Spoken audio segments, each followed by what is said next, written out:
Hello, Jack team members. My name is Derek Ivancic, Regional Executive Chef. I'm here with Jerry from County. Yes. Hi, how are you?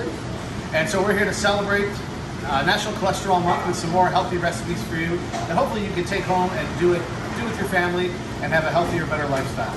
So today we're making a dark chocolate walnut cookie. And you may be asking yourself, well, how is that going to be healthy? Well, if you notice, there's no butter, there's no eggs, and we have no flour. So there's no cholesterol, no saturated fat. We're using the nuts, we're using oatmeal, we're using dried fruit for sweetness, and then we're going to finish it off with, of course, some dark chocolate.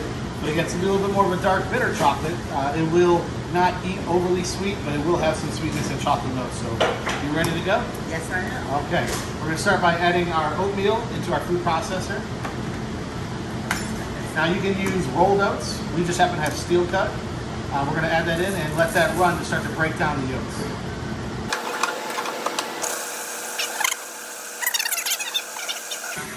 All right, now that those have broken down, we're going to add our walnuts and our pecans to the food processor.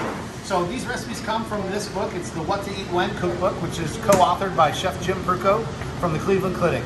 He's a close friend of mine and has a lot of great recipes available on Amazon if you want to dive into more healthy cooking recipes.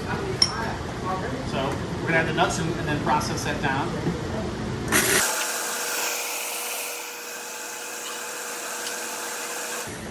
So once we see the nuts breaking down and the mixture is slowly starting to stick together, now we're going to add our raisins. These are just golden raisins.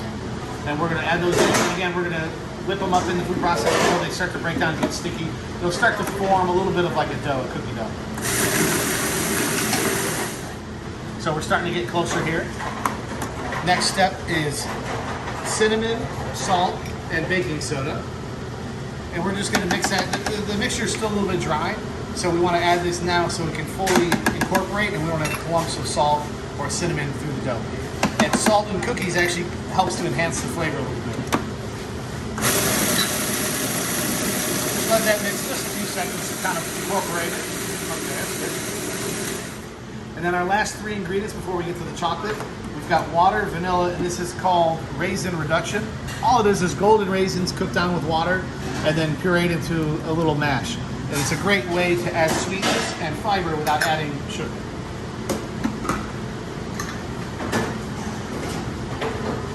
That goes in.